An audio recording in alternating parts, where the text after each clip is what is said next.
नमस्कार, DD news देख रहे हैं आप और आपके साथ मैं हूं शहला निगार। बुलेटिन की शुरुआत में चलिए सबसे पहले नजर डालते हैं इस वक्त की सुर्खियों पर। बिहार चुनाव से पहले मुख्यमंत्री नीतीश कुमार की बड़ी घोषणा, कहा अगले 5 साल में 1 करोड़ युवाओं को देंगे सरकारी नौकरी और रोजगार।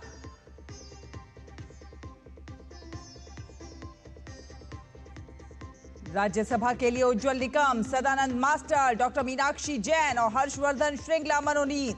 प्रधानमंत्री मोदी ने संसदीय पारी के लिए दी शुभकामनाएं।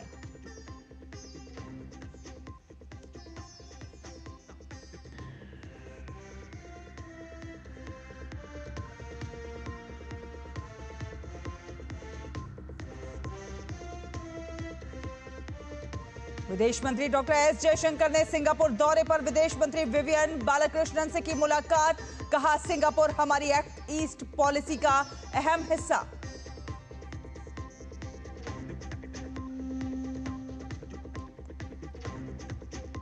शुभांशु शुक्ला का अंतर्राष्ट्रीय स्पेस स्टेशन से वापसी का काउंटडाउन शुरू। कल स्पेस स्टेशन छोड़ेंगे और 15 जुलाई को कैलिफोर्निया के पास करेंगे स्प्लैश डाउन।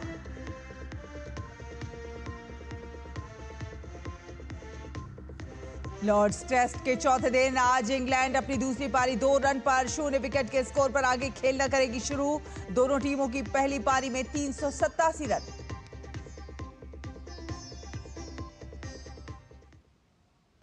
चलिए बात करते हैं बिहार में विधानसभा चुनाव से पहले सरकार की ओर से एक के बाद एक बड़ी घोषणाएं हो रही हैं। राज्य की महिलाओं को 35% आरक्षण, सामाजिक सुरक्षा, पेंशन में बढ़ोतरी के बाद मुख्यमंत्री नीतीश कुमार ने आज बिहार में अगले 5 साल यानी कि 2025 से लेकर 2030 तक 1 करोड़ युवाओं को सरकारी नौकरी और रोजगार देने की घोषणा की है। मुख्यमंत्री नीतीश कुमार ने इस बात की घोषणा अपने सोशल मीडिया अकाउंट एक्स पर की। उन्होंने कहा कि राज्य में अधिक से अधिक युवाओं को सरकारी नौकरी और रोजगार मिले, ये शुरू से ही हमारी सोच रही है। वर्ष 2005 से 2020 के बीच राज्य में 8 लाख से ज्यादा युवाओं को सरकारी नौकरी दी गई। राज्य के युवाओं को सरकारी नौकरी और रोजगार देने की गति को और बढ़ाने के लिए वर्ष 2020 में हमने सुशासन के कार्यक्रम 7 निश्चय 10 लाख युवाओं को सरकारी नौकरी और 10 लाख लोगों को रोजगार देने का संकल्प लिया था। बाद में इसे बढ़ाकर अगस्त 2025 तक 12 लाख युवाओं को सरकारी नौकरी और 38 लाख लोगों को रोजगार का लक्ष्य निर्धारित करते हुए कुल 50 लाख नौकरी रोजगार देने का लक्ष्य रखा गया था। साथ ही साथ मुख्यमंत्री नीतीश कुमार ने कहा कि राज्य में अब तक 10 लाख युवाओं को सरकारी नौकरी और लगभग 39 लाख लोगों को रोजगार दिया जा चुका है और 50 लाख से अधिक युवाओं को सरकारी नौकरी रोजगार देने के लक्ष्य को निश्चित रूप से प्राप्त कर लिया जाएगा। इसी क्रम में अगले 5 साल में यानी कि 2025 से 2030 तक 2020-25 के लक्ष्य को दोगुना करते हुए 1 करोड़ युवाओं को सरकारी नौकरी और रोजगार देने का लक्ष्य निर्धारित किया जा रहा है और इसके लिए निजी विशेषकर औद्योगिक क्षेत्रों में भी नौकरी और रोजगार के नए अवसर सृजित किए जाएंगे। इसे लेकर एक उच्च स्तरीय समिति का गठन किया जा रहा है।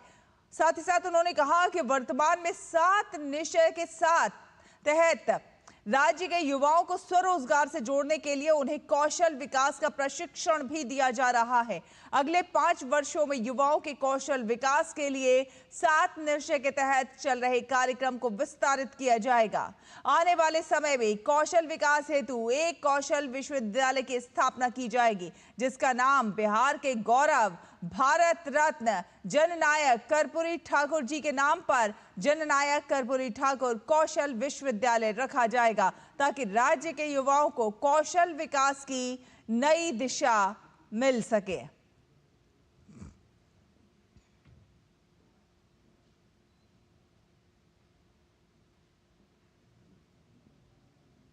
और आपको बता दें कि बिहार में निर्वाचन आयोग द्वारा चलाया जा रहा विशेष गहन पुनरीक्षण अभियान ऐतिहासिक सफलता की ओर बढ़ता हुआ दिखाई दे रहा है।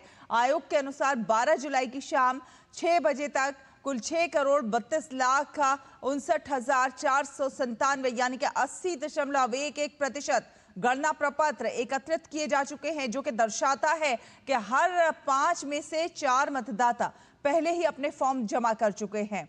गणना प्रपत्रों की 100% प्रिंटिंग पहले ही पूरी की जा चुकी है और वितरण भी लगभग पूरा हो चुका है। यदि ये रफ्तार बनी रही तो 25 जुलाई 2025 की निर्धारित समय सीमा से पहले ही अधिकांश फॉर्म एकत्रित हो जाने की संभावना प्रबल है। ये बिहार में मतदाता समावेशन और लोकतांत्रिक सहभागिता की दिशा में एक मील का पत्थर साबित हो सकता है। और आपको बता दें कि राष्ट्रपति द्रौपदी मुर्मू ने राज्यसभा के लिए 4 लोगों को मनोनीत किया है। मनोनीत लोगों में जाने माने वकील उज्ज्वल देवराव निकम, पूर्व विदेश सचिव हर्षवर्धन श्रृंगला, वरिष्ठ सामाजिक कार्यकर्ता और शिक्षाविद सी सदानंद मास्टर और जानी मानी इतिहासकार तथा शिक्षाविद मीनाक्षी जैन के नाम शामिल हैं। गृह मंत्रालय ने कल देर रात जारी अधिसूचना में कहा कि राष्ट्रपति ने भारत के संविधान के अनुच्छेद 80 के खंड 1 के उपखंड का द्वारा प्रदत्त शक्तियों का प्रयोग करते हुए मनोनीत सदस्यों की सेवानिवृत्ति के कारण उत्पन्न रिक्तियों को भरने के लिए 4 सदस्यों को राज्यसभा में मनोनीत किया है।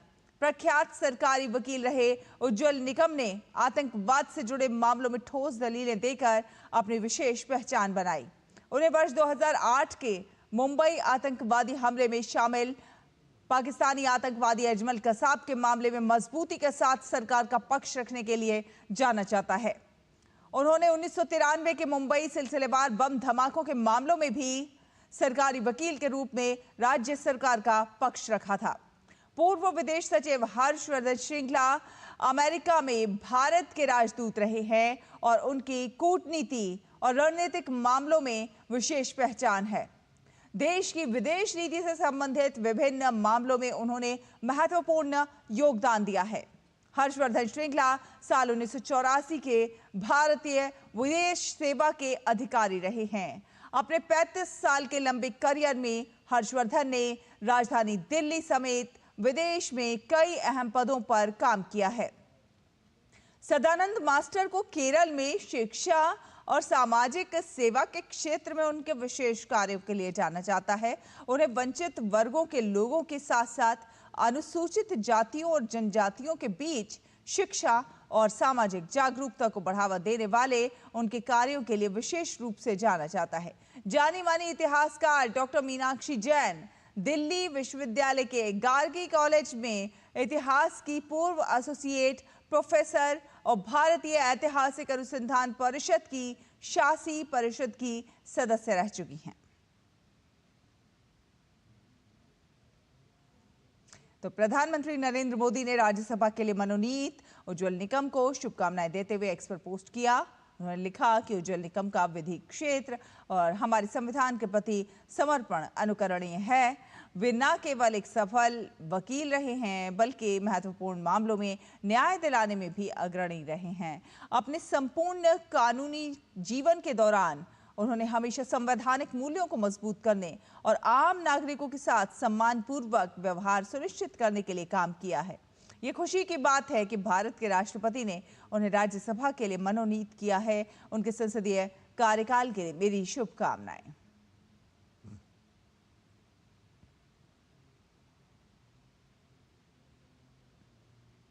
प्रधानमंत्री नरेंद्र मोदी ने राज्यसभा के लिए मनोनीत होने पर हर्षवर्धन श्रृंगला को शुभकामनाएं दी हैं। एक्स पर लिखा है कि श्री हर्षवर्धन श्रृंगला जी एक राजनयिक बुद्धिजीवी और रणनीतिक विचारक के रूप में उत्कृष्ट रहे हैं। वर्षों से उन्होंने भारत की विदेश नीति में महत्वपूर्ण योगदान दिया है और G20 की अध्यक्षता में भी अपना योगदान दिया है। मुझे खुशी है कि उन्हें भारत के राष्ट्रपति द्वारा राज्यसभा के लिए मनोनीत किया गया है। उनका अद्वितीय दृष्टिकोण संसदीय कार्यवाही को और समृद्ध करेगा।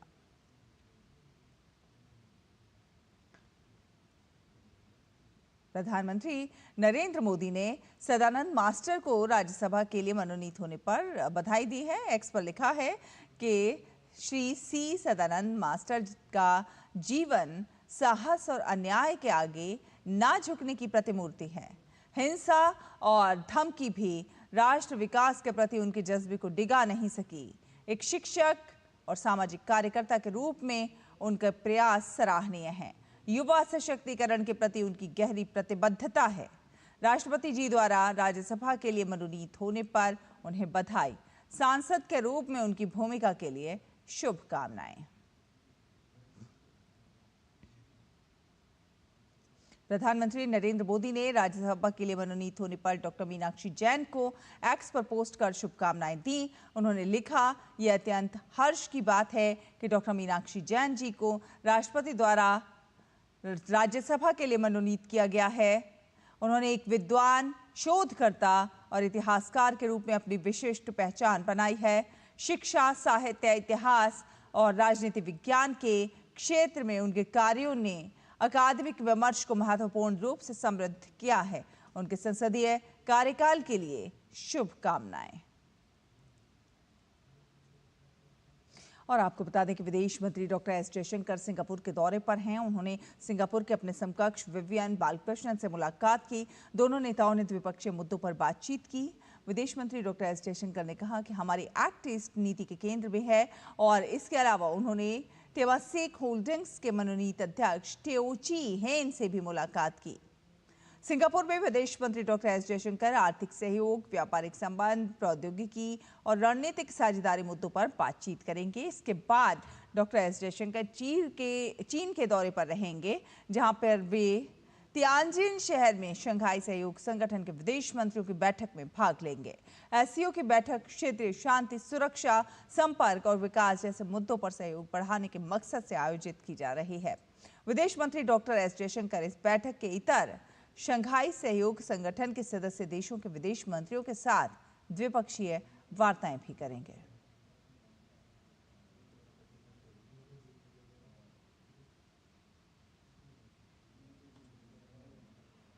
बात करें एक्सियोम मिशन की, तो भारतीय अंतरिक्ष अनुसंधान संगठन इसरो के अंतरिक्ष यात्री ग्रुप कैप्टन शुभांशु शुक्ला अंतर्राष्ट्रीय अंतरिक्ष स्टेशन पर 18 दिन बिताने के बाद 15 जुलाई को भारतीय समयानुसार दोपहर 3 बजे पृथ्वी पर वापस लौट रहे हैं। अनडॉकिंग की प्रक्रिया 14 जुलाई यानी कि कल भारतीय समयानुसार शाम 4:30 बजे होगी।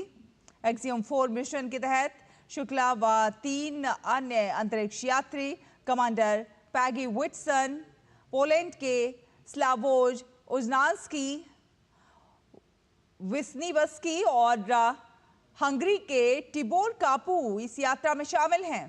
केंद्रीय मंत्री जितेंद्र सिंह ने एक्स पर पोस्ट करके इसकी जानकारी दी। आगे उन्होंने लिखा कि इस यात्रा से जुड़ा कोई भी अपडेट होगा तो वो आपको बता दिया जाएगा।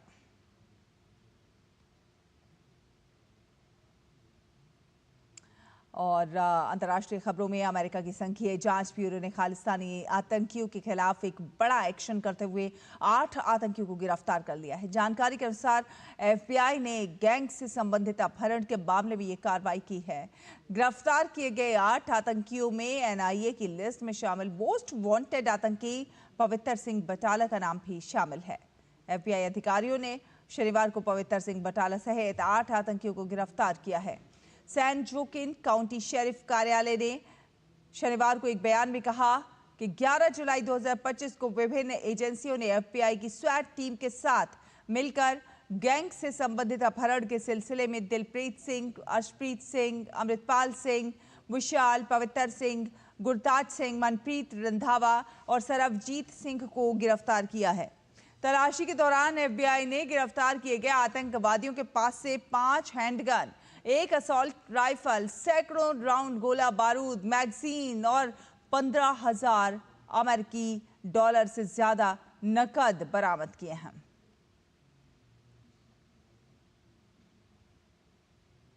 आपको बता दें कि मराठा काल के 12 किले जो हैं उनको यूनेस्को की वर्ल्ड हेरिटेज साइट में शामिल किया गया है।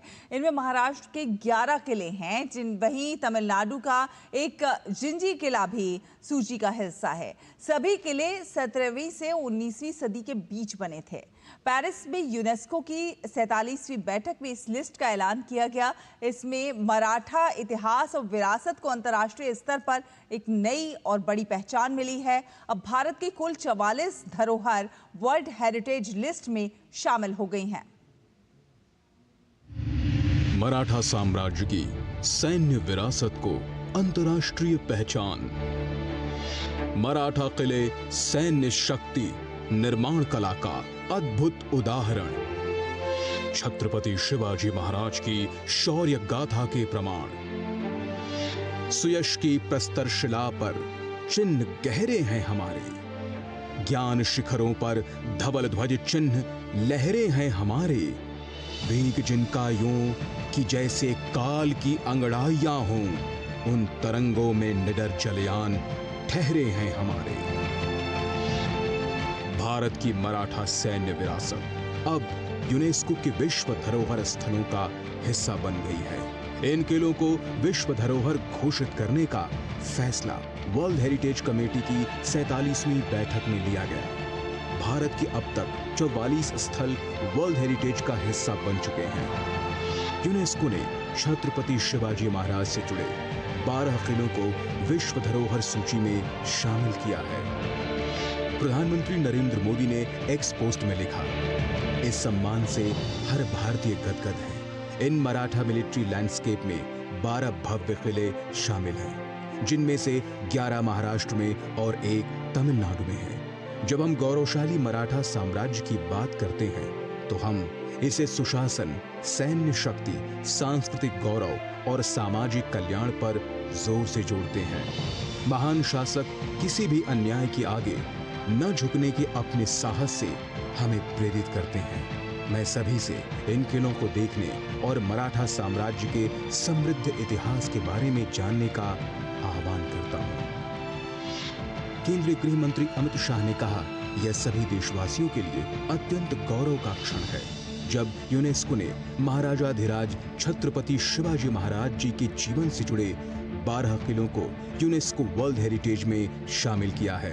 अभी कुछ ही दिन पहले रायगढ़ किले पर जाकर छत्रपति शिवाजी महाराज जी के जीवन से जुड़े प्रतीकों से आत्म साक्षात्कार का सौभाग्य प्राप्त हुआ था। ये किले हिंदवी स्वराज की रक्षा के प्रमुख स्तंभ रहे हैं और यहीं से स्वभाषा तथा स्व संस्कृति के प्रति करोड़ों देशवासियों को सतत प्रेरणा मिलती रही है। विश्व धरोहर स्थलों में मराठा मिलिट्री लैंडस्केप, इसमें महाराष्ट्र के 11 किले और तमिलनाडु का 1 किला शामिल है। महाराष्ट्र में स्थित किले सलहेर, शिवनेरी, लोहागढ़, खंडेरी, रायगढ़, राजगढ़, प्रतापगढ़, सुवर्णदुर्ग, पन्हाला, विजयदुर्ग और सिंधुदुर्ग। तमिलनाडु में स्थित किले जिंजी किला। मराठा मिलिट्री लैंडस्केप्स उस भौगोलिक और सामरिक नेटवर्क को कहते हैं जो मराठा साम्राज्य की सैन्य ताकत और रणनीति की रीढ़ थे। ये स्थान किलों, पहाड़ियों, नदियों और घने जंगलों से सुसज्जित थे, जिनका उन्होंने युद्ध और रक्षा दोनों के लिए कुशलता पूर्वक उपयोग किया। इनके कारण मराठाओं को कई बार बड़ी सेनाओं का सामना करने में सफलता मिली और वे भारतीय इतिहास के महान सैन्य रणनीतिज्ञों में गिने गए।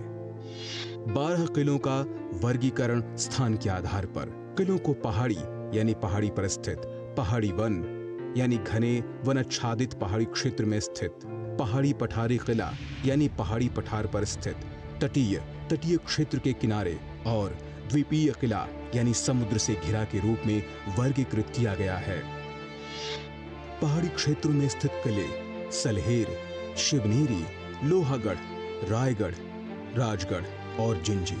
पहाड़ी वन क्षेत्र प्रतापगढ़, पहाड़ी पठारी किला पन्हाला, तटीय किला विजयदुर्ग, द्वीपीय किला खंडेरी, सुवर्णदुर्ग और सिंधुदुर्ग।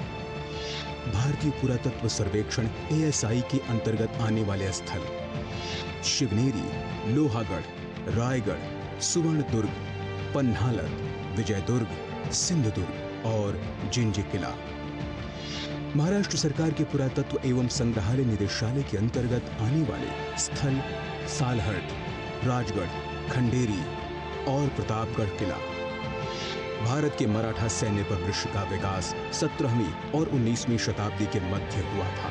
ये परिदृश्य एक असाधारण किलेबंदी और सैन्य प्रणाली का प्रतिनिधित्व करते हैं, जिसकी कल्पना मराठा शासकों ने की थी। यह परिदृश्य इलाके और भौगोलिक विशेषताओं को एकीकृत करने का परिणाम है, जो सह्याद्री पर्वत श्रृंखलाओं, कोंकण तट, दक्कन पठार और भारतीय प्रायद्वीप में पूर्वी घाटों के लिए विशिष्ट हैं।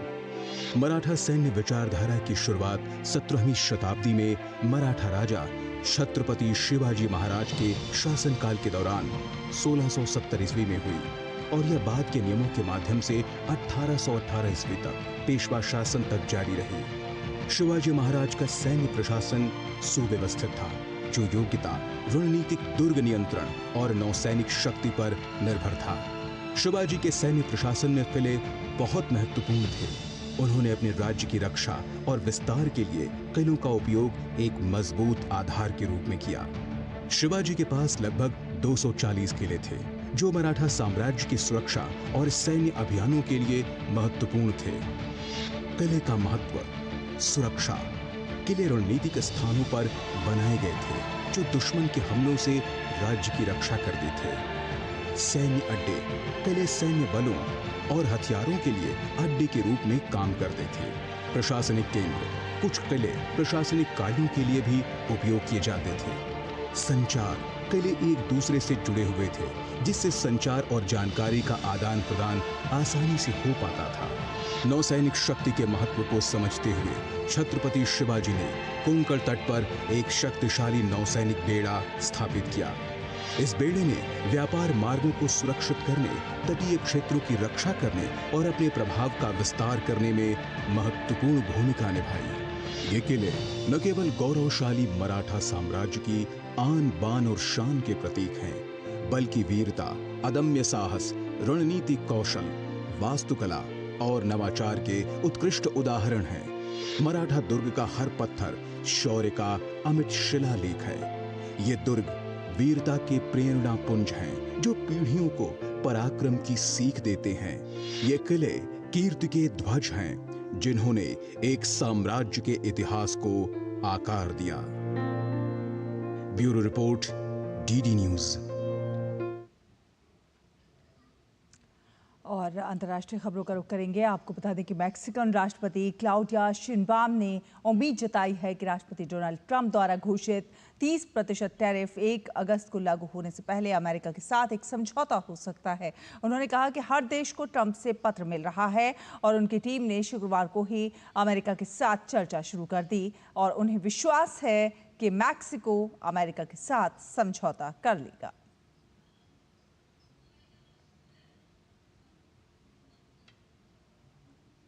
बात करें खेलों की तो लॉर्ड्स टेस्ट के चौथे दिन आज इंग्लैंड अपनी दूसरी पारी के स्कोर बिना नुकसान के 2 रन पर अपनी पारी आगे खेलेगा। कल तीसरे दिन भारतीय टीम 387 रन पर ऑल आउट हुई।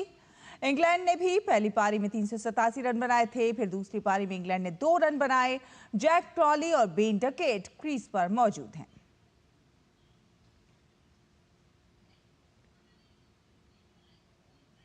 साल के तीसरे ग्रैंड स्लैम विंबलडन 2025 के पुरुष एकल के फाइनल में विश्व नंबर 1 यानिक सिनर और गत विजेता कार्लोस अल्कराज से होगा।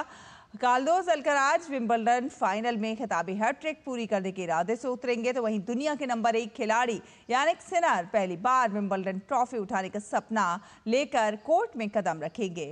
इस फाइनल मुकाबले में वही मुकाबला दोहराया जाएगा जो करीब 5 हफ्ते पहले फ्रेंच ओपन के फाइनल में हुआ था। तब अल्कराज ने शुरुआती 2 सेट हारने के बाद वापसी करते हुए सिनर को हराया था। और देश में शूटिंग का खेल तेजी से लोकप्रिय हो रहा है और इसके अच्छे परिणाम भारत के विभिन्न राज्यों पर असर डाल रहे हैं। इसी कड़ी में मेघालय सरकार ने एनआरआई के साथ एमओयू साइन कर एक वर्ल्ड क्लास शूटिंग रेंज खोलने का फैसला किया है।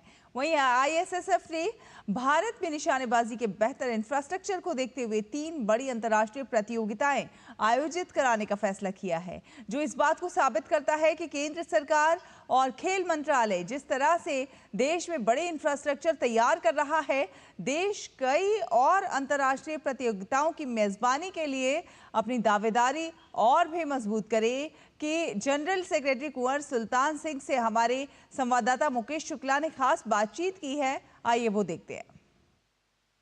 भारत में शूटिंग को बढ़ावा देने के लिए लगातार काम किए जा रहे हैं। जिस तरह से लीग पर काम हो रहा है और लगातार सेंटर्स भी खोले जा रहे हैं निशानेबाजी के लिए, इस पर बात करेंगे जनरल सुल्तान सिंह से। जिस तरह से आप लगातार यूनिट्स जो है वो खोल रहे हैं जहां पर लोग जाके प्रैक्टिस कर सके, पार्टिसिपेंट्स बढ़ सके। एपेक्स नेशनल लेवल हमारे दो लक्ष्य होते हैं। एक तो प्रमोशनल सेटअप जहां पे हम शूटिंग को जितना बढ़ावा दे सकते हैं और जो खिलाड़ी यूथ से लेके अपनी पूरी एज उस पर वहाँ पे जा अपना खेल किसी भी सेक्शन के अंदर, राइफल, पिस्टल या शॉटगन के अंदर जितना अपनी माहिरतापन और उसके अंदर रुचि लगा के लगे रहें, एक वो होता है टू द प्रमोशनल स्किल।